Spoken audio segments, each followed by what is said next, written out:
Wow, pues con esta bella introducción, Patti, buenas tardes. Fanny, Hola buenas Paquito, tardes a todas, a todos. ¿No? oigan, qué ¿Dónde? pena que no me estoy poniendo con el video porque me está costando mucho trabajo entrar, Paco, Fanny. Hola a todos, ¿qué tal? Buenas noches, qué gusto saludarlos. No, pero bueno, lo importante es que estás aquí, mi querida Patti. ¿En qué parte del mundo te encuentras ahora? No en ninguna parte del mundo, estoy acá en Ciudad de México, pero estoy en un trayecto y híjole, está la señal pésima, Paco, pésima. Pero bueno, pues ya estamos conectados, en un ratito más se conecta Uli y un gustazo saludarlos en un programa más de nuestro cóctel de negocios. Bueno, pues este tema muy candente, tú patrocinas el tema, Patti, entonces no sé si quieras que comiences. Mira, ya se integró Ulises. Doctor, ¿cómo estás? Hola, hola Paco, ¿cómo estás? Buenas noches. Muy Hola, bien, hola Hola, Ulises, ¿cómo hola, estás? bienvenidos. ¿Cómo han estado? Muy bien, gracias, bienvenido también. muy bien. Pues hoy un tema que puede sonar tradicional, pero fulgurante, ¿no es cierto? En el sentido de que el señor William Gates III es un líder, es un emprendedor, Sí. es un valiente o un temerario. Pati, tú nos hiciste favor de sugerir el tema, entonces no sé si Oye, quieres Paco, pues comenzar. yo creo que tiene todas esas características que acabas de nombrar. Un líder, un valiente, un temerario, un filósofo, un gran lector, una mente creativa y también una persona que siempre está pensando en favorecer a la sociedad, aunque tenemos por la otra parte el, pues el boom que causó y que por optimizar toda esta línea de trabajo, pues ya no hay empleos que antes existían. Entonces creo que todas las cualidades que mencionaste, coincido contigo. Y pues, ¿por qué no hablar de él? Sobre todo que fue de los primeros que nos predijo que iba a suceder esta pandemia y que no hicimos mucho caso. Y no hicimos porque pues no nos lo imaginamos que iba a ser así. Ulises, ¿tú qué opinas? Bueno, definitivo, un personaje icónico, ¿no? En esta historia moderna, por toda la contribución que hizo en la parte del desarrollo de tecnología, por ejemplo, por lo nuevo que está haciendo con la Fundación Bill y Melinda Gates, pero también, mucho de qué hablar de esta persona, porque fíjense que creo yo que es un gran innovador. Por ejemplo, es una persona que tomó algo que ya existía y le dio un fin comercial. O sea, lo hizo comercial y lo explotó hasta el cansancio, ¿no? Una persona que tomó elementos que ya existían y esa es la historia de su vida, o sea, desde el sistema de OS, cómo termina comprándolo para vendérselo a IBM, pero lo interesante es que le vende el licenciamiento. Entonces también, o sea, innovó en la manera de cómo hacer los negocios, de cómo conceptualizar lo que tenía en las manos y lo transformó de una manera comercial verdaderamente exitosa. Yo considero que no solamente es un innovador, sino también es un excelente vendedor, porque se dedica precisamente a vender algo que ya existe, pero con una modificación, una transformación. Entonces, combina los dos elementos. Lo vemos como le compra el sistema operativo a un programador, se lo vende a IBM a través de un licenciamiento, pero no le da la exclusividad tampoco. Y entonces lo que termina sucediendo es que puede comercializarlo a nivel mundial a cualquier fabricante, a cualquier persona, precisamente, pues que es en donde se fundamenta el éxito de la compañía que funda, ¿no? Mm. Y fíjense, no sé, Pati, Ulises, el emprendedor nace o se hace. Yo me gustaría reflexionar preparando para este tema que nos sugirió Patti. Lindísimo el tema, querida Patti. Tal vez puede haber muchas fases del desarrollo del señor Bill Gates, ¿no? Pero a lo mejor si me refiero cuando menos a cuatro de ellas, ¿no? La parte de formación, es decir, desde su infancia, etcétera, su juventud temprana, ¿no? La fase 2 de una inducción empresarial, la fase 3 ya los emprendimientos, etcétera, y la fase 4, ¿no? Cómo sus virtudes, entre ellas resaltaría la generosidad, le provoca un step aside, ¿no? Como dirían los gringos, ¿no? ¿Cómo es posible que en plenitud de facultades deje el liderazgo que cualquiera mataríamos, me incluyo, por continuar con la presidencia y la dirección general, ¿no? El CEO, ¿no? Entonces, Claro, bueno, me quiero referir a la primera fase ahorita, ¿no? De su parte de formación. Tal parece que el señor Gates nace con cuchara de plata, decimos en el argot, ¿no? De empresas familiares, ¿cierto, Ulises Patti? En el correcto. sentido de que su bisabuelo funda el Así primer es. banco en Seattle, Washington, donde Así él es. nace. Entonces, los bisabuelos de perfil muy bajo, no presumieron su riqueza, sin embargo, vivían cómodamente, ¿no? O sea, un perfil bajo, decimos, ¿no? De ahí que la mamá de Bill, Mary, cuando está en la universidad, conoce un superabogadazo, William Gates segundo, ¿no? William y Mary, pues tienen dos hijos, a la vez Christy, la hermana mayor, que nace en el 53, fíjate, un año después que yo, ¿no?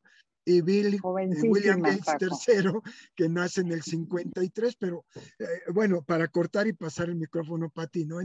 ¿Qué tanto el ambiente familiar, bisabuelos, madre, padre, con un bagaje pues educativo muy alto, con un perfil socioeconómico también muy alto, pero a la vez con una armonía social que parece que es un shelter, ¿no? Un paraguas Así es. donde parece que Sí. este chico desde muy jovencito, o digamos niño, con ese ambiente, con esa protección, ¿qué tanto se le da permiso de correr riesgos, ¿no? Jugando el riesgo, el quién sabe cuánto, ¿no? Pero ¿cómo se forma un líder ahí, tal vez en un emprendimiento familiar, ¿no, Pati? Sí, Paquito. Y yo creo que también un emprendimiento familiar que va muy ligado a todas todo lo que los hábitos que le enseñaron en su familia, pues tan es así que se atreve a dejar Harvard, era estudiante de Harvard, y deja para iniciar su emprendimiento, sobre todo por tener una disciplina férrea en el creer en el proyecto, que como bien dice Ulises, pues realmente juntó varias mentes expertas, juntó varios sistemas para crear Microsoft. Entonces, definitivamente yo creo que un ambiente en donde puedas tener ese respaldo familiar te proporciona la seguridad de poder ser un emprendedor, porque también ser emprendedor lleva muchos riesgos, que si no tienes ese respaldo, al menos de casa, vestido y sustento, pues es complicado. O sea, no es una historia de que estamos hablando de un muchacho que era muy pobre y que se forjó a través de que casi que vendía chicles, no. Un muchacho brillante, un muchacho que estudió en Harvard y que decidió dejar la universidad para continuar con una vida empresarial. Entonces, esto te habla que, como tú mismo dices, ese techo familiar ayuda a que este joven, que en ese momento era joven, ahora es también jovenazo, por supuesto, es contemporáneo por ahí, entonces este jovenazo, como eso le ayudó, le facilitó. Eh, no sé qué opines, Ulises, de No, esto, bueno, nosotros que incluso hemos es visto. una gran contradicción, ¿no? Porque viene de una familia preparada, de una familia que siempre se enfocó al estudio, siempre a los resultados. Y él en este ambiente donde ve que el proyecto es un proyecto altamente rentable que hace con este señor Paul Allen, este, pues inmediatamente decide dejar el colegio. O sea, es increíble, se da cuenta pues, que la escuela no le contribuye en nada, a pesar de la tradición familiar, o sea, a pesar de que la familia tiene una trayectoria de ser gente educada, de ser gente empresaria, decide dejar el colegio y emprender el negocio. Y esa es la parte interesante, ¿no? De la historia que tiene con este señor Paul Allen, porque en conjunto fundan Microsoft, que eran compañeros, ¿no? Fundan Microsoft y empiezan un negocio que pues el fundamento era nulo, o sea, era una oportunidad comercial y cuando se dan cuenta la locura que hicieron les funciona, bueno, pues entonces deciden formalizar el negocio y es donde empiezan verdaderamente a contratar a los mejores, ¿no? A los más agresivos, a la gente que podía hacer realidad lo que tenían. aunque siempre, pues, a la sombra de otros desarrolladores, ¿no? Esa es la parte interesante. O sea, nunca fueron tan creativos y siempre siguiendo la sombra de Apple, por ejemplo, ¿no? O incluso de otras empresas que tenían elementos. Recordemos que el ambiente de ventanas y el ratón muy famoso que toma Steve Jobs de Xerox y lo arma para hacer el sistema operativo de la Macintosh, bueno, pues lo que hace Bill Gates es que termina copiándolo y hace una alianza primero con Apple para, pues, ver estos desarrollos y al final termina copiándolo y lanzándolo al mercado y comercializándolo, que ahí es donde está la magia de este señor. O sea, por eso yo digo que Bill Gates es un gran vendedor. ¿Por qué? Porque supo identificar la oportunidad al grado de traicionar las tradiciones de la familia, ¿no? Sí, y complementaría eso que se menciona. Imagínate si en nuestra mente está una línea de tiempo, ¿no? Y el señor Gates nace en el 55 y estamos hablando de la fundación allá por el 75, ¿no? Entonces estamos hablando que es un jovenazo, dices Patti, de escasos 20 años, ¿no? ¿No? Entonces, tomando esos genes, ¿qué tanto desde su familia se le formó, por ejemplo, la aceptación del riesgo en esa parte infantil, juvenil temprana? Y bueno, a los 20 años, ya siendo un joven adulto, podríamos decir, imagínate el propósito que debe de tener tan claro en su mente, ¿no? Como el último refresco del desierto, que el Señor se va de su zona de confort, la universidad, la familia, a la zona de desconfort, ¿no? Y bueno, Paul Allen, amigo, dicen desde la infancia, Ulises, ¿no? Pati, Sí, sí, entonces, de toda la vida, imagínate ¿no? cuándo se construye esa hermandad no sanguínea llamada la amistad, ¿no? Que tolerancia, cuántos valores, cuántas virtudes, ¿no? Y sobre todo un propósito compartido que yo creo que hacen que, imagínate, pues están en el 75, ¿no? Formando la empresa, no me imagino en un garage, ¿verdad? ¿No? Y de pronto se lanzan a Albuquerque, Nuevo México, ¿no? En el 76, apenas un año después, y le venden la idea de un software de un tercero, ¿no? A una empresa pues que era líder en instrumentación en Albuquerque, ¿no?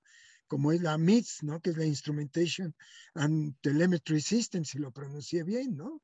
Que era pues el icono ahí, y le venden, ¿no? El Basic, que es el papá de todo, ¿no? Y ahí converge la cuestión con Apple, los diseños gráficos, ¿verdad? Y imagínate entonces que el negocio ya en el 80, a escasos 4 años, ¿cómo consiguen con el más alto nivel de la IBM, ¿no? Una cita para decirles, pues el sistema que traes, pues está lejos de Apple, papá.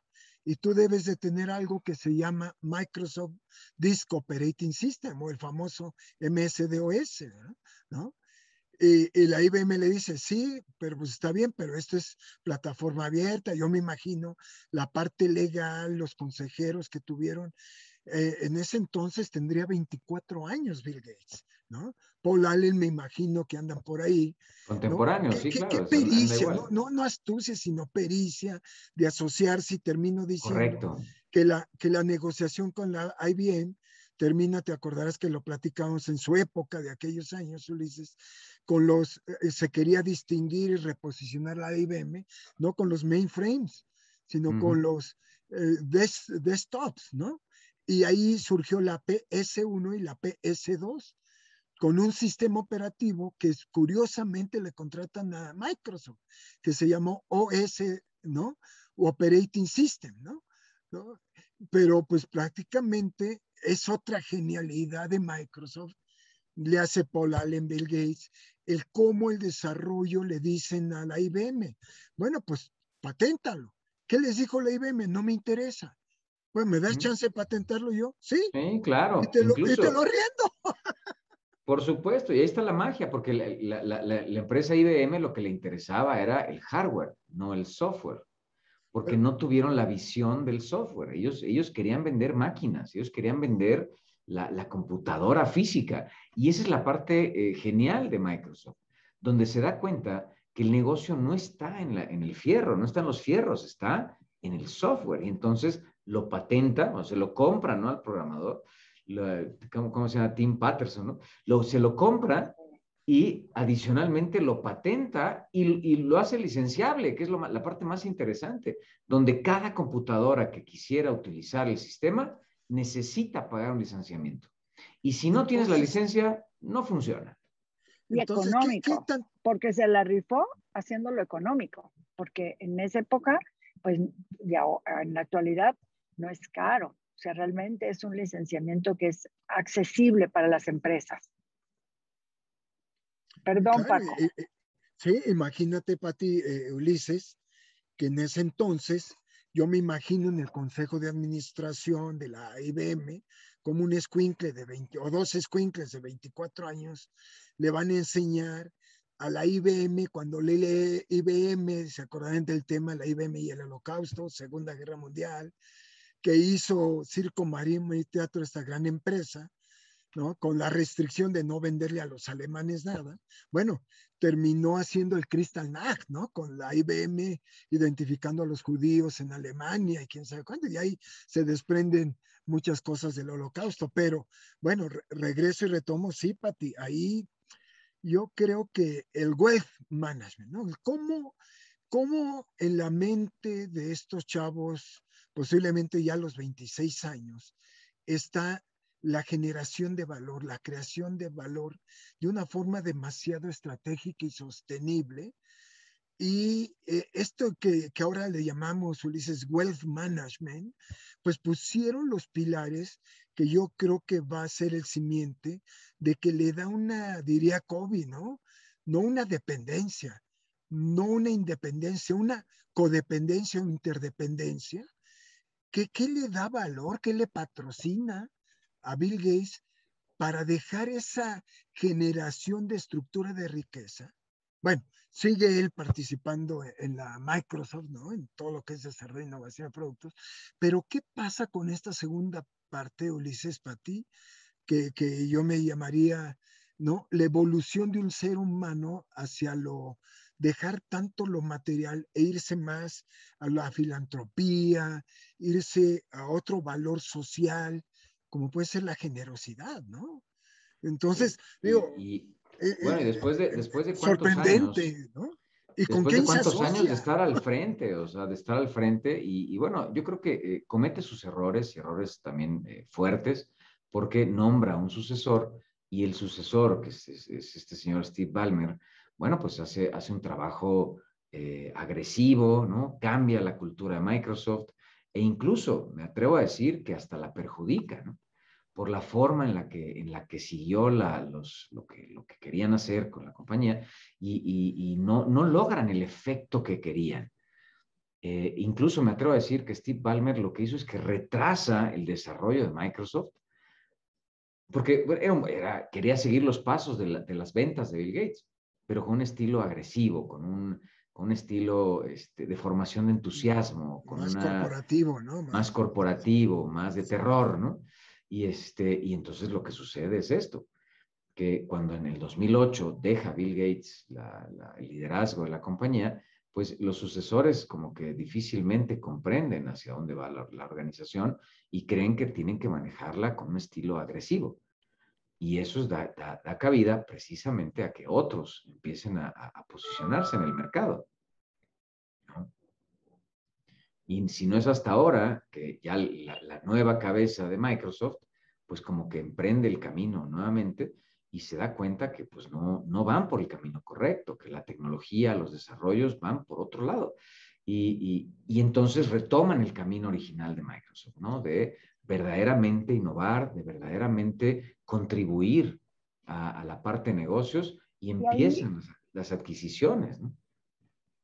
ahí Ulises nos deja un gran mensaje, porque normalmente cuando el director general, el dueño, quiere hacer esa sucesión, tan rápida, de una forma brusca, y que aunque a lo mejor haya tenido tiempo, como en la primera intención a lo mejor no te sale, ¿no? Y que tienes que cometer errores, te van a costar algunos fracasos, y que el que va a ser el que continúe con la línea del negocio, eh, que también por eso a muchos fundadores les da miedo dejar la dirección, dejar la empresa, por el temor a que el sucesor no vaya a continuar con la línea que él tenía. Entonces, si pensamos que a una persona como Bill Gates le costó, imagínate a cualquiera de nosotros mortales, ¿no? Entonces, también es un aprendizaje para saber que la sucesión también hay que pagar un precio, que es el precio del aprendizaje para el nuevo sucesor. Por supuesto. Y la importancia de prepararlo correctamente, porque lo que le empezó a suceder es que ni siquiera pudo distanciarse tanto, ¿no? Con todo y que en el 2008 hace la fundación del Bill y Melinda Gates con estos fines sociales, pues siempre termina regresando a Microsoft Bill Gates, hasta que finalmente encuentran al sucesor correcto y verdaderamente deja la compañía. ¿Por qué? Porque toda la época de Steve Ballmer se la pasó detrás de él, corrigiéndolo, alineándolo. Entonces, fíjate, el mensaje que comentas, Pati, es precioso. O sea, no estamos listos a veces para tener un sucesor tan rápido y menos de esa manera tan abrupta que hizo la transformación. Pero bueno, al final del día, le permitió enfocarse mucho más a su fundación y dar un giro totalmente inesperado, ¿no, Paco? Lo que decías. O sea, cómo pasar de un ambiente de desarrollo de tecnología ahora a crear una fundación orientada a elementos sociales y a beneficiar a la población como tal. Imagínate entonces, siguiendo la idea de la línea de tiempo, qué edad tenía Bill Gates cuando menos la parte operacional de la Microsoft. 41 años, o sea, en 2006, a los 41 años, que yo no sé si es valiente o temerario ahí, ¿verdad? ¿No? Claro, y ahí su pareja, ¿no? Esta Melinda, ¿qué tanto influye en esa codependencia, ¿no? Y los socios estratégicos para esa generosidad, ¿no? Para esa fundación. Y bueno, déjame y retomo la cuestión de la sucesión, porque, bueno, si Akio Morita de Sony tuvo 30 y tantos años en el proceso de sucesión, no me queda claro, por más que he leído de la historia, o cuando menos algunos de los libros relevantes que usábamos cuando dábamos Pati Ulises clases en la maestría, ¿no? El primerito a toda máquina, ¿no? Que es un librazo que usábamos, y luego el que sale de los negocios en la era digital, también coautorado por Bill Gates. Digo, pero no me queda claro, y sería delicioso rascarle un poco más a fondo, qué y cómo estuvo el modelo mental para el proceso del paso de estafeta, ¿no? Porque como tú dices, pues se pasó la estafeta, pero pues se les cayó en el camino, ¿no? En la carrera, ¿verdad? Tan es así que yo creo que hubo parafraseando a Teodoro Levitt, una miopía empresarial estratégica de marketing, y lo vemos ahorita, por ejemplo, en los chips de los automóviles, ¿no? Con un elemento que está en la naturaleza, pero que es fundamental y que ha detenido la fabricación y venta de automóviles. ¿No será que a Microsoft se le fue el avión del modelo de negocio y de entender en qué negocio estoy, en qué negocio quiero estar, ¿no? Y de ahí esa Incluso reflexión me definitivo, lleva. Paco, porque fíjate cómo en el camino, y perdón que te interrumpa, efectivamente en el camino empezaron a disparar hacia todos lados. O sea, como se dieron cuenta que no son los creadores de la tecnología como tal, sino que tienen un producto comercialmente exitoso y que, bueno, inundó el planeta completo, pues empiezan a comprar empresas que empezaban a despegar en el ramo de tecnología o que ofrecían una promesa diferenciada. Viene la compra, por ejemplo, de Skype, ¿no? Sí, Que ofrecía Skype, ajá, las llamadas sí. telefónicas a través del Internet y Uh-huh. después empezó con las videoconferencias. Viene la compra de todos los sistemas administrativos, los ERPs, entonces de repente Microsoft se mete a sistemas de administración Sí. Viene la compra del CRM, viene la compra de las bases de datos. O sea, empieza a desarrollar otro tipo de soluciones para abarcar más. Y bueno, no podemos dejar pasar la parte de los videojuegos, ¿no? Donde se mete a competir con Sony, que Sony pues tenía un legado, ¿no? Con el PlayStation famoso, y se meten con la consola Xbox precisamente a un negocio que los mantuvo. Mientras que el desarrollo de los sistemas operativos en las computadoras personales se viene abajo, lo que los mantiene es la parte empresarial y la parte de videojuegos, donde ha sido y a la fecha sigue siendo extremadamente exitosa, ¿no? ¿Por qué? Porque han tenido de manera independiente a lo que es el sistema operativo de Windows, ¿no?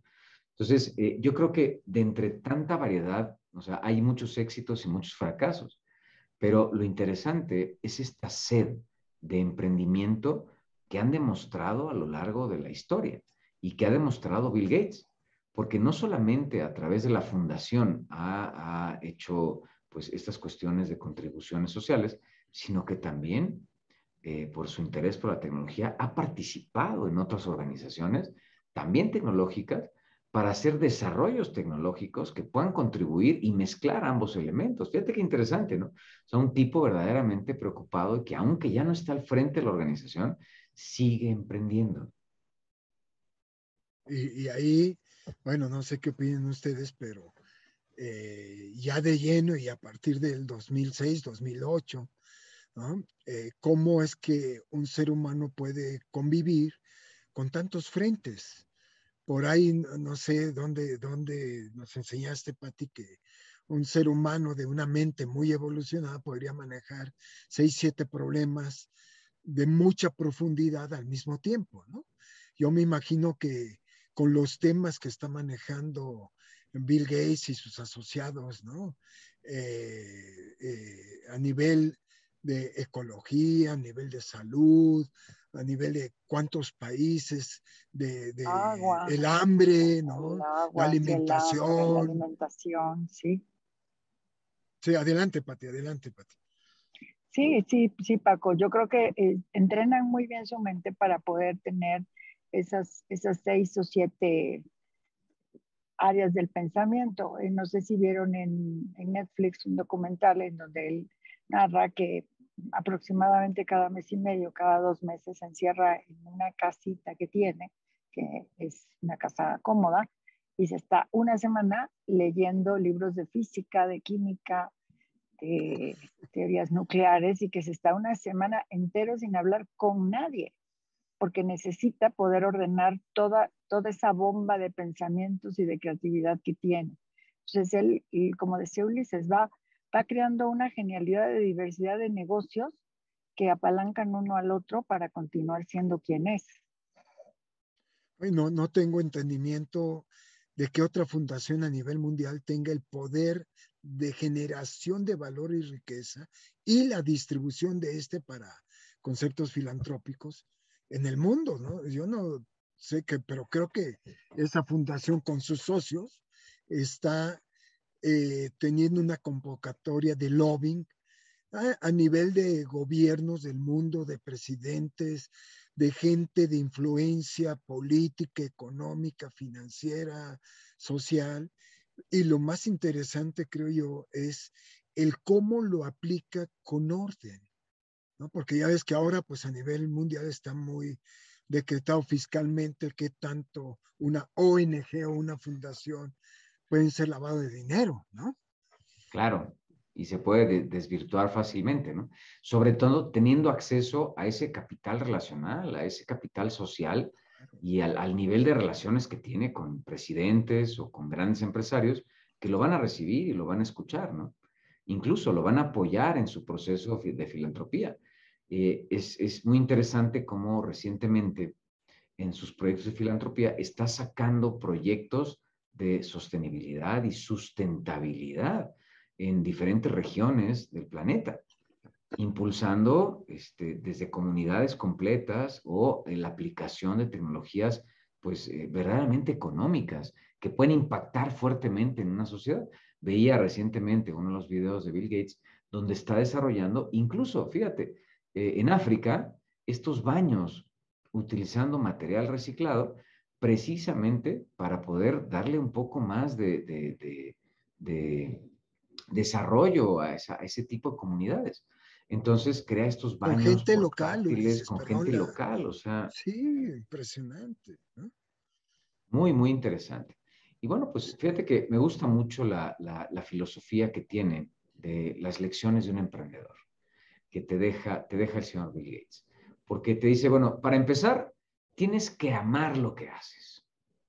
Y entonces, a través de estas lecciones, te transmite un poco de su filosofía e incluso se ve reflejado parte de la historia que tiene este señor. Entonces dice, bueno, lo primero que tienes que hacer es ama lo que haces. Si no te gusta lo que haces, difícilmente vas a llegar a algo pues impactante o algo que puedas desarrollar o algo que pueda trascender, ¿no? Otras grandes lecciones, Paco, y esta es muy interesante porque te habla de que encuentres las verdaderas oportunidades. Fíjate cómo ya es un reflejo de lo que hemos platicado anteriormente, ¿no? O sea, lo que hace es que, pues, recomienda, busca mercados que, pues, no estén aprovechados, para que entonces seas tú el pionero y puedas lograr una rentabilidad superior. Y es lo que ha hecho en diferentes iniciativas. Por eso la compra, por ejemplo, de Skype o la compra de Nokia o la compra de diversas empresas en los softwares administrativos para ser punta de lanza en algo que apenas estaba comenzando y alguien ya lo tenía. Y entonces, ¿qué hizo? Replicó exactamente lo mismo que hizo con el MS2 o lo que hizo con Apple y el sistema de ventanas y entonces lo replica ahora con este tipo de soluciones. De ahí viene, bueno, pues precisamente de la tecnología Skype, viene lo que llamamos hoy Microsoft Teams, donde le mete pues todo el tema de la videoconferencia y lo suma a las soluciones del Microsoft Office. Fíjate que quiero rescatar de esto que contribuyes hoy, Ulises, con muy, muy buena precisión, lo que comentaste sobre el capital relacional, porque yo recuerdo que en alguna conversación todavía al frente de Microsoft rescató a Apple, ¿no? ¿Sí? Y yo me acuerdo que fue tema hasta de portada de revistas, ¿no? Donde el fundador de Apple le dice, gracias Bill, nos salvaste, ¿no? ¿Cómo es posible que puedes colaborar y competir, ¿no? Yo creo que se necesita un espíritu superior, ¿no?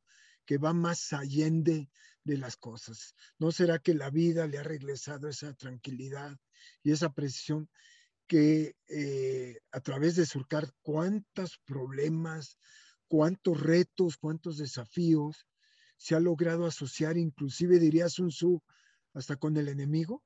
¿No recuerdas que Sun Tzu en su libro El arte de la guerra dice al amigo de cerca, al enemigo más cerca? Más cerquita, ¿no? ¿Cómo es posible que puede haber esa co-marketing, ¿no? Esa colaboración? ¿Y no será que ahorita, pues a una edad, yo creo que cuando nos decías, Ulises, en un cóctel, que nos referías a que el pensamiento más estratégico, productivo, se está dando a nivel mundial por ahí de los 58 a 70 años, algo así nos comentabas, ¿no? Alguna cuestión, ¿no? Pero imagínate, de 1955 a 2021, pues cuántos años hay, ¿no? ¿Cierto? Sí, claro. Entonces, ¿no? Si Bill Gates ahorita anda por los 66, ¿no? Bueno, ya los cumplió porque él nació en octubre, ¿cierto? ¿No? Entonces, un octubre 28, 66 cumpliditos. Oye, yo tengo 69 en estos días, ¿no? Debería tener cuando menos 3 millones de euros más que el señor Bill Gates por antigüedad, ¿no? Y Ojalá y no les fuera por digo eso. porque esa es información confidencial, aunque tú traigas más riqueza que yo, pero imagínate, retomo esto del capital relacional. ¿Cómo es posible que haya antesala de grandes gobernantes, grandes políticos, grandes literatos, grandes premios de música, de la moda, ¿no? De diferentes arenas, Ulises, en la cual como Peter Thiel, ¿no? De PayPal, quieren invitarlo a su consejo, quieren invitarlo a un cafecito, ¿no? Y bueno, la capitalización del dinero y tal vez la colocación en temas mundialmente prioritarios, ¿no será que nos pone una agenda para retomar el tema tanto de capital relacional como de la generación de riqueza, Ulises, a través de remodelar nuestras formas y sobre todo el propósito de la empresa, el enfoque estratégico? Mira, definitivo. Y lo que hace Bill Gates precisamente es que está a la cacería de estas oportunidades. Como te decía, una de las grandes recomendaciones que hace es que constantemente estés evaluando las oportunidades. ¿Dónde está el hueco? ¿Dónde está la oportunidad en el mercado? Y lo que dice también es, bueno, por favor, no inventes el hilo negro. ¿Por qué? ¿Por qué? Porque no se trata nada más de crear, se trata de comercializar, se trata de explotar una idea y llevarla al extremo. Y es precisamente lo que hace, y lo hace a través de este capital relacional. Y esto que comentas, Paco, o sea, lo que termina sucediendo es que el señor está en una constante búsqueda de oportunidades precisamente para explotarlas, de relaciones con diferentes personajes para encontrar no solamente al proveedor de la idea, sino también al comprador de la idea misma. De tal forma que hace estas conexiones de relaciones para poder cerrar los negocios desde una visión verdaderamente admirable, de una visión panorámica de la situación, donde encuentra la necesidad, pero también encuentra la solución. Y a muchos les ha puesto el sello de Microsoft, que al final termina desaprovechándola o o la gente no la desarrolla como fue gestada, pero en principio esa es la forma de pensar del señor Bill Gates, donde pues lo que se le aplaude es una capacidad de emprendimiento y de generar relaciones como nunca nadie las había tenido. Bueno, ahora con la pandemia, pues se convirtió en el portavoz de la pandemia, al grado de que todo el mundo quería escuchar la conferencia de Bill Gates, todo el mundo quería saber qué pensaba, qué visualizaba. Y entonces, bueno, pues una de las grandes lecciones que también transmite Bill Gates en sus diálogos y en sus conferencias es pues que tienes que aprender de los fracasos. O sea, ya te caíste, bueno, levántate y sacúdete y vamos para adelante. ¿Por qué? Pues porque entiende que no hay éxitos perpetuos. Aunque te tengo que decir que algunos de sus negocios pues se han logrado mantener muy bien en el tiempo, ¿no? Hablamos de los videojuegos y hablamos de los sistemas empresariales, pero otros se han visto en riesgo. ¿Y qué hace? Bueno, pues es momento de reinventarse. O sea, ahora con el nuevo sistema operativo, este Windows 11, pues fue muy criticado. ¿Por qué? Pues porque toda la vida su peor enemigo fue la plataforma de código abierto. ¿Y qué terminó haciendo? Desarrollando un sistema de código abierto, ¿no? Entonces, pues sí, pues que pues si fracasa, pues es momento de transformar. O sea, ¿para qué espero a que el sistema operativo fracase de por sí, con tantas soluciones que hay ahora de Google, de Apple, de lo que sea? Pues mejor me reinvento y entonces, pues si no puedes con el enemigo, únete, ¿no? Ya para pasarle el micrófono a Enriquito, aquí salió el 28 de octubre, precisamente en su cumpleaños, una nota de él que decía, está bien celebrar el éxito, pero es más importante prestar atención a las lecciones del fracaso. Enriquito, buenas noches, bienvenido. Discúlpenme, Ya discúlpenme. aterrizaste. Ya aterrizamos. Ya Bienvenido. aterrizaste, Paquito. Abrazo. Bonita noche. Abrazo a todos. Dije, mejor tarde. Se nota que en Perfecto, perfecto. Pachuca, Muy, muy bien. a lo Muy, mejor muy si bien, apagas muy, tu muy cámara, bien. Enrique, ¿Ahí me porque escuchan? se te oye Sí, muy se te entrecortado, a lo mejor interrumpe. apaga tu cámara para tener mejor ancho de Ya banda. estás de vuelta, Ah, ya te ya vemos bien. estás, ok. Bienvenido, Perfecto. bienvenido, Enrique, bienvenido. Sí, efectivamente, pues estamos hablando, Enrique, precisamente de las grandes lecciones, ¿no? Que nos puede dar un personaje tan importante en esta época como es Bill Gates. Un tipo que a lo largo de la historia, pues ha demostrado, pues 1 y 1 millón de fracasos, ¿no? Pero lo interesante es que ha mostrado también 1 y 1 millón de éxitos. Y algo que platicábamos es cómo ha aprendido a levantarse los fracasos. Pero también no está solo en el camino, porque lo que ha hecho a lo largo de esta historia, pues es contratar a los mejores también. O sea, uno de los grandes equipos de desarrollo, los grandes equipos que tiene en la Fundación Bill y Melinda Gates, pues es precisamente, o el gran éxito es rodearse de las mejores personas que lo ayuden a seguir en esta cacería, en esta sed que tiene de mantenerse, de estar vigente en el mercado e incluso de entrar en otros negocios y en otros mercados, ¿no? Esa es la parte sorprendente. Sí, fíjate, Ulises, Paquito, y seguramente lo han venido discutiendo, digo, ahora sí que analizando nuestro personaje el día de hoy. En efecto, uno de los puntos, y en el Financial Times lo hablaban hace, no sé, 7, 8 años más o menos, no recuerdo ahorita bien la nota, pero precisamente se hablaba acerca de su capacidad de convocar a los mejores, ¿no? Y desde ese convocar a los mejores, hay un dato muy interesante de él. Sí, e incluso lo hemos dicho un poquitín en algunos temas de habilidades suaves, que aparte de rodearse de un muy buen equipo técnico, que aunque pasa a segundo plano para lo que él quiere, se rodean de un equipo humano, ¿no? De hecho, a todas las personas que contratan, él tenía una característica de decir, encárgate de contratar buenas personas, ¿sí? Que ya incluso de pulirlos técnicamente me encargo yo, ¿sí? Y que incluso dice, invirtiendo dinero, esa persona incluso puede llegar a puestos muy altos o hasta desplazar a mí o a mucha gente del tema del empleo, ¿no? Es un sentido figurado.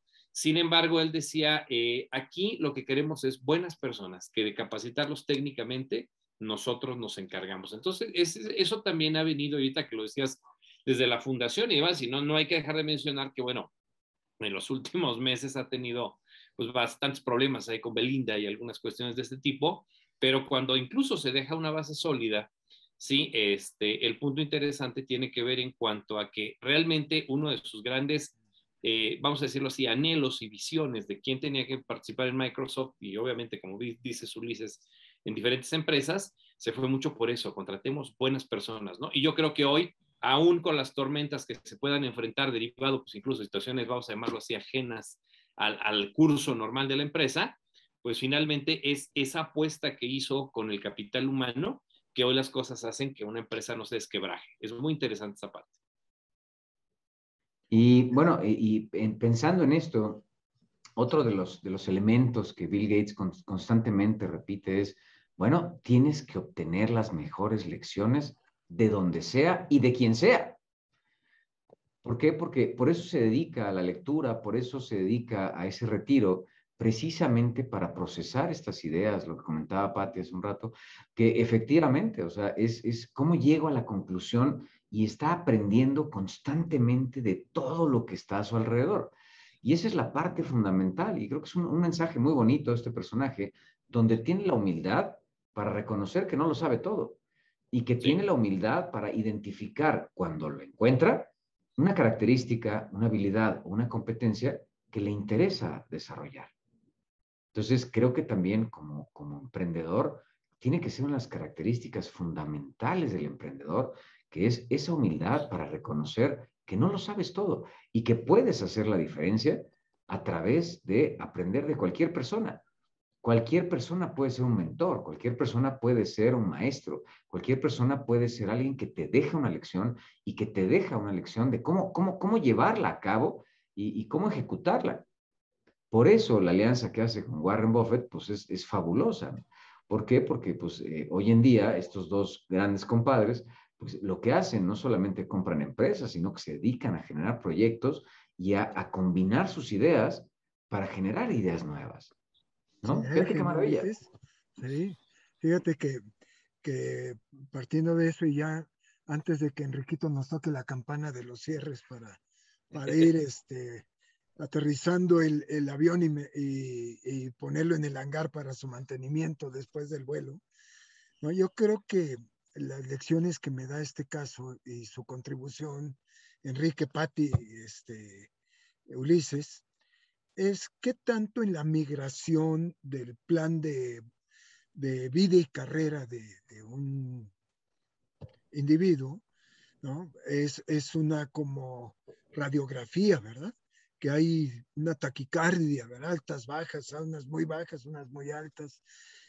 Pero a promedio, si al final del cuento, cuando voltea uno, podría decir, valió la pena todo el esfuerzo, el sacrificio que he hecho.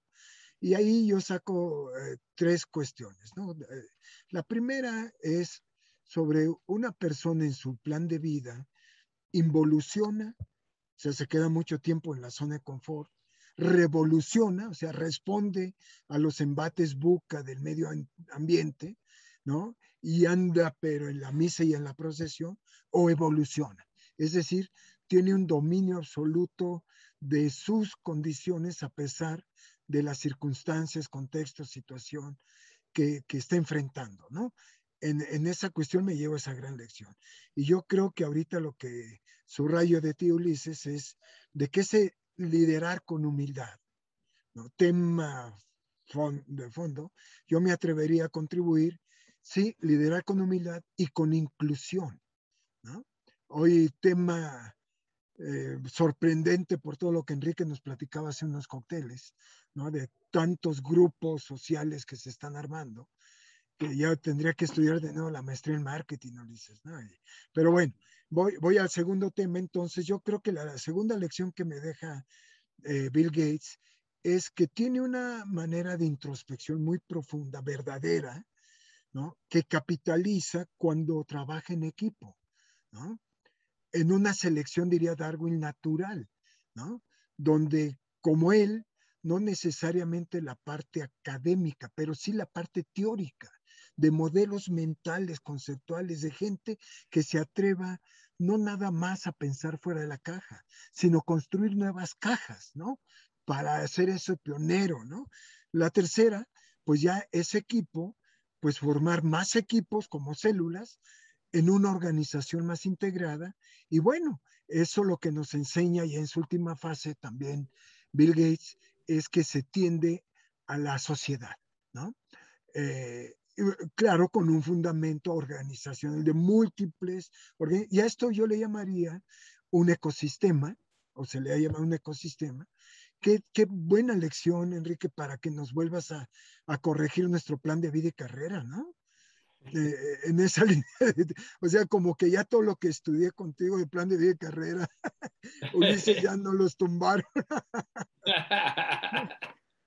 No, pues fíjate que hablando de plan de vida y carrera, o sea, él destaca tres cosas importantes, ¿no?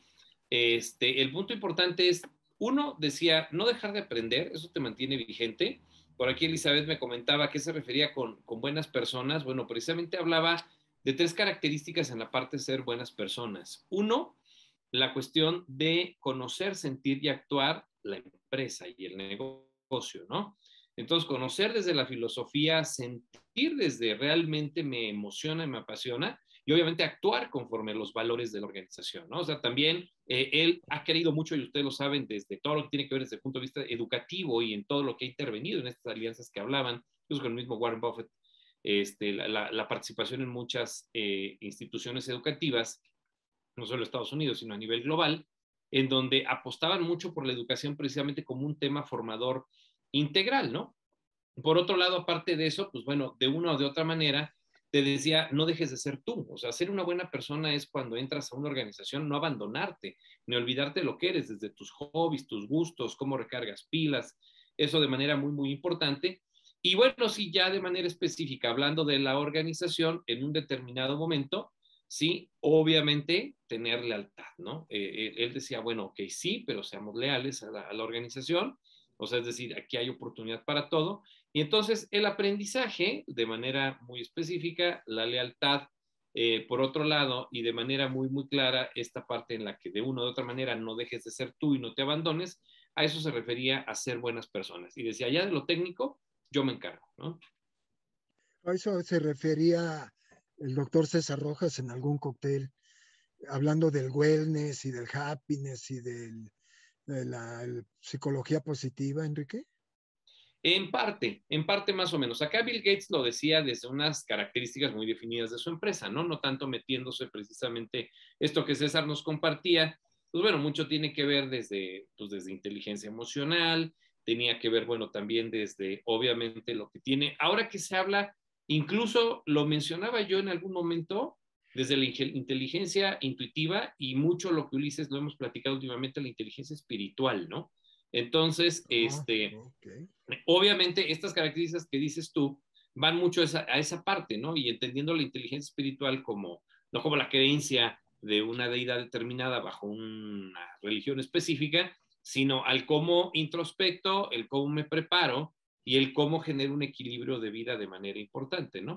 Que bueno, aún siendo también, porque en su momento lo ha sido, y ahora pues lo vemos ya con más edad, ahora lo vemos ya, pues bueno, yendo más allá, dicen por ahí que del bien del mal, al inicio fue una persona muy orientada al resultado, muy orientada al alto desempeño, muy orientada, decían por ahí, a llevar sus equipos de trabajo a jugar allá donde no hay oxígeno. Entonces, al inicio, pues también fue un alto promotor de la competitividad, ¿no? Pero bueno, también los tiempos evolucionan, aquí lo hemos dicho mucho, y la orientación precisamente a la parte del wellness care y del bienestar integral, pues ha hecho que todas las organizaciones volteen para allá, ¿no? Y hablemos incluso en el TEC ejemplo, la visión del florecimiento humano, ¿no? O sea, este término que incluso tú lo ves y dices, ¿qué onda, no? ¿De qué se trata? Pero que, bueno, va con una profundidad tremenda, ¿no? Más que nada por ahí, Paquito. Incluso, fíjate cómo parte de su filosofía, pues él se orienta a ser muy, muy generoso con la sociedad. Por eso la idea de la fundación. Por eso la idea de llevar esto de la filantropía a proyectos de aplicación práctica. No solamente es un tema de que, bueno, voy a donar una cantidad de recursos. No, voy a donar los recursos en elementos que vamos a poner en práctica y que incluso vamos a supervisar de que se están llevando a cabo. ¿Por qué? Porque no es solamente una fundación para fines fiscales o para fines, otro tipo de fines, ¿no? La intención es que es una fundación porque tiene una genuina preocupación por la sociedad. Y entonces lo que está haciendo es que está enfocándose a generar productos y servicios orientados a ayudar a la sociedad y particularmente pues a las diferentes comunidades en el planeta. Algo también interesante, no se enfoca solamente a los países que tienen recursos, se enfoca a los países que no tienen recursos para poder sacarlos adelante. Entonces, también es admirable esta forma de pensar, ¿no? Así es. Y fíjate que hablaba José del mindset de Bill Gates rápidamente. Hay varios puntos, pero dos me acuerdo perfectamente. Bill Gates está orientado entre mindset, de su mindset personal, a dos puntos entre varios, eficiencia y solución. O sea, así, eficiencia de los recursos y lo que se genere vaya directo a una solución. Si no está solucionando, pues va, no es que no sirva, No pero vas a llegar, claro. así es. No, incluso ahora, complementando este mindset desde la perspectiva del pensamiento estratégico, fíjense cómo hay muchas lecciones interesantes que podemos aterrizar de este señor. O sea, una de ellas es que, bueno, tú no lo sabes todo. Y si tú no sabes, bueno, pues alguien más lo puede saber y lo puedes potencializar. Eh, encuentras una necesidad, encuentras una solución y entonces tienes un negocio. Y esa es otra forma también interesante de pensar que tiene Bill Gates. O sea, estar buscando negocios, pues para generar problemas, para buscar soluciones y entonces generar negocios. Lo cual, pues desde la perspectiva estratégica también es muy, muy buena. Y la siguiente, o sea, es la diversificación. Así Yo es. creo que el pensamiento estratégico que tiene Bill Gates es precisamente de la gran diversificación que ha hecho la compañía. ¿Por qué? Porque la compañía está en todo. Ahora, ¿a qué grado que recientemente copia la estrategia de Apple con el diseño de las máquinas? O sea, ya se metió al tema del hardware también. ¿Por qué? Porque la gran complicación que tenía Microsoft es que tenía que hacer un software para múltiples hardwares, mientras que Apple pues hacía un software para un hardware. Por supuesto, el desempeño es superior. Bueno, se tardaron mucho y ahora ya lo entendieron. Ya sacaron las computadoras de Microsoft, o sea, es decir, el hardware para el software que están programando. Y van con la intención no solamente de ser un competidor más en el mercado, van con la intención de quedarse con el mercado. ¿Por qué? Porque las máquinas que están comercializando hoy en día, es decir, el hardware que están comercializando, tiene un desempeño superior por mucho a lo que hay en el mercado comercialmente hablando. Entonces ahí tal vez concretar, yo vería esta cuestión como con unos pasitos, ¿no?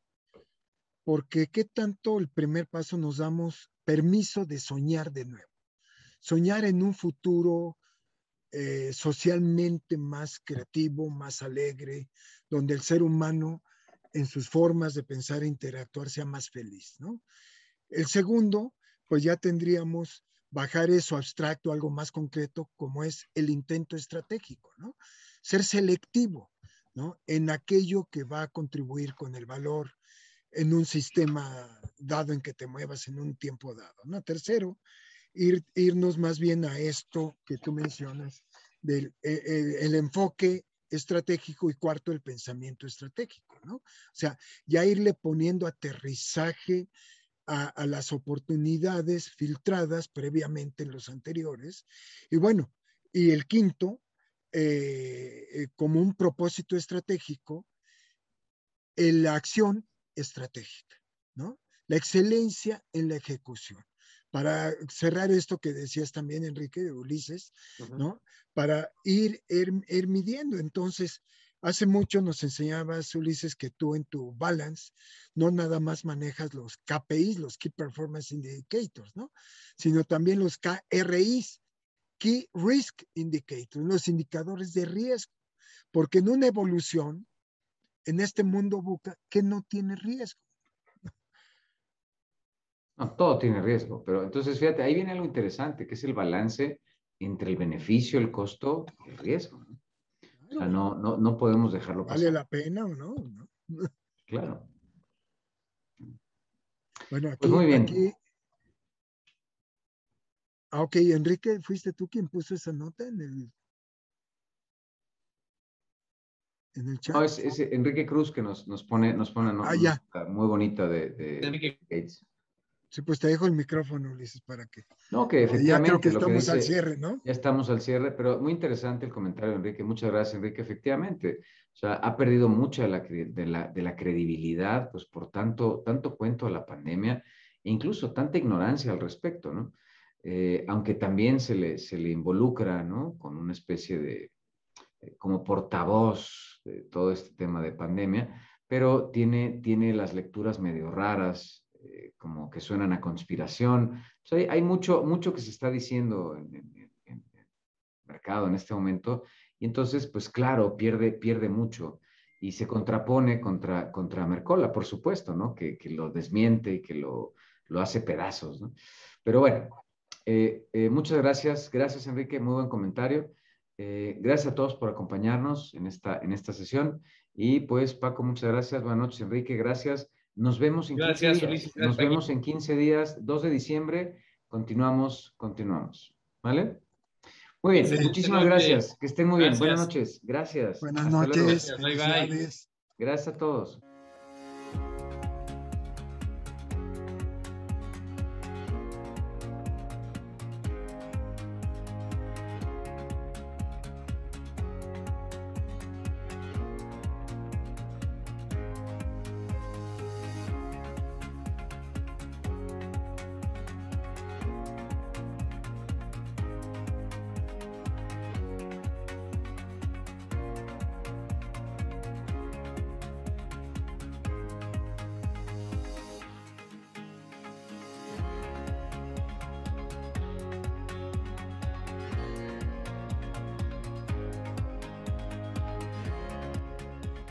Reconocen sus carencias, reconocen que son finitos, reconocen con humildad que no pueden hacerlo todo en la organización.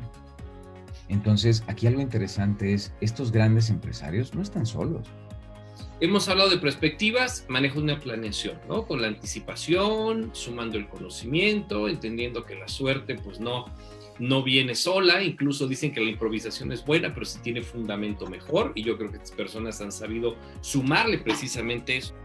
Pues este tipo de personas que deciden apostar por talento, por mayor capacidad, mayor preparación, también tienen que invertirle tiempo, porque a veces queremos dejar decisiones en una persona que contratamos a los 2 meses, le decimos, pues ya podrías tomar decisiones. Perdóneme, pero no es tan fácil tomar una decisión en una empresa mediana, pequeña, grande, y bueno, ya si estamos hablando de mediana, en donde tú le digas que a los 2 meses pretendas que actúe como tú quisieras que actuara.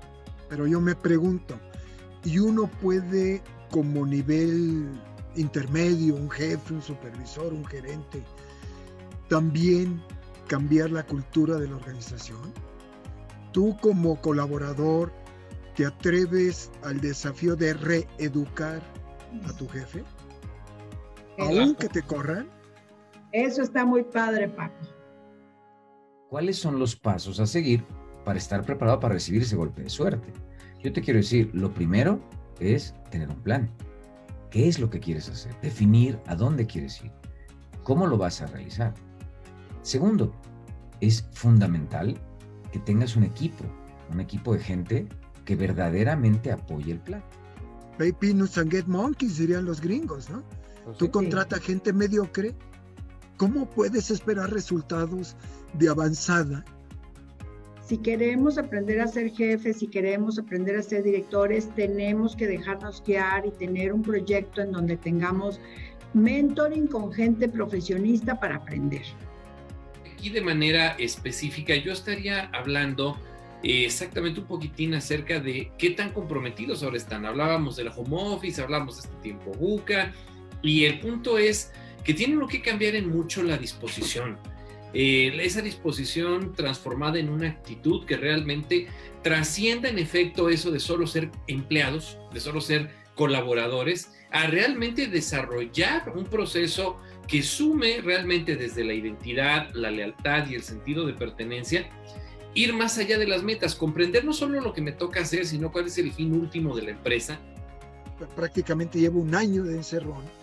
¿Qué he desaprendido y qué he aprendido? Muchas cosas, pero una principal, que todo mi vida es un sistema de decisiones. Y como tome o no tome decisiones, me va a impactar. Quiera yo o no quiera yo. ¿Quién maneja mi vida? ¿Mi suegra o yo? Hay que bromear como adultos, Pati.